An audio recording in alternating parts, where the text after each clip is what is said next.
The battle over parental rights in California. That battle continues to rage. And yesterday, the Orange Unified School District became the latest school district in California to revise its notification policy in order to support the fundamental rights of parents so that they be informed of, so that they be involved in important aspects of their child's education. But that's an idea that the left finds destructive or discriminatory. They even refer to it as dangerous. Simply letting parents be informed and involved is dangerous, but it's really the complete opposite of those types of things. Here to talk with me further about this is a member of the Orange Unified School District's Board of Education, Madison Miner. Trustee Miner, welcome to Washington Watch. Thank you so much for joining us. Thank you for having me. I appreciate it. Well, it's our privilege to have you. All right, let's first talk about the revised policy. Walk us through that.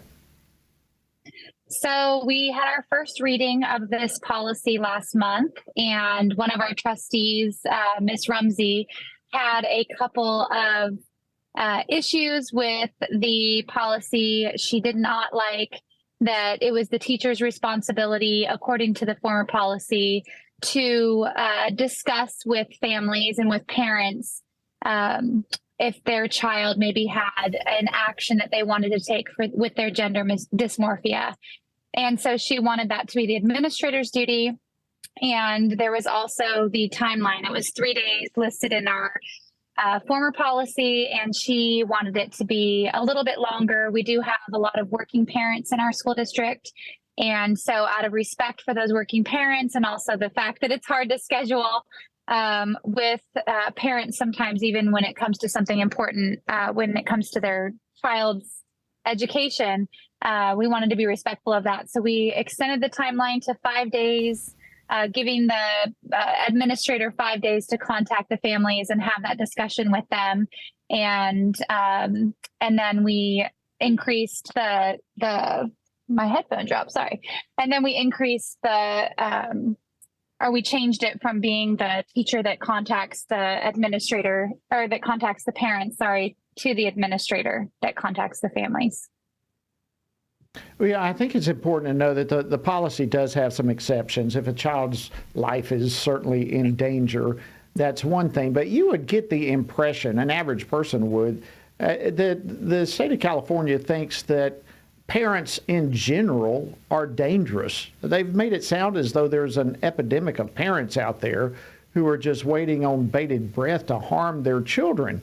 Why this attitude from the state of California? I don't understand. I don't understand why there's been such a shift in parental rights being stripped away. I don't understand why our 14th Amendment is being kind of mocked and stepped on in California. But I'm so grateful that this policy passed, because it is our fundamental right as parents to be notified. I mean, it's a simple notification of change, right? It's not stopping that child from making that change. It's just asking the families to be involved and to come alongside their student and love them through this situation. Yeah, absolutely. And, I think really a bigger concern ought to be that these schools really are teaching the children how to lie to their parents. I mean, that ought to be a big concern. And thank goodness for policy reversal and your courage to be a part of that. And look, there's no doubt there's a lot of great teachers out there. We all know that. A lot of great teachers, counselors, all this type of things who really care about students, but none of them care about these students and children like the parents do. They just simply can't. And so for you to stand in the gap for parents is huge. All right, you've had a lot of emails. Last question. No doubt you've had a lot of emails and communications over the last couple of weeks about this policy. And there was a public comment yesterday. From what you've heard, what points really stood out? I listened to both sides. I listened there were 122 speakers that spoke about our item 7A, which was our parent notification policy, and hearing both sides and hearing the for and against statements.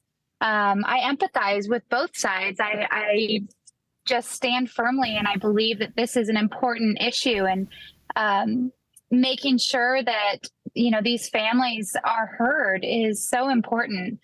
Making sure first and foremost that our children are protected, because according to statistics, it's 82% chance that a child that has some sort of a gender dysmorphia, where they're uncomfortable in their the gender that they were assigned at birth, that they have an 82% suicidality rate. If that's the case, then these students need to be protected.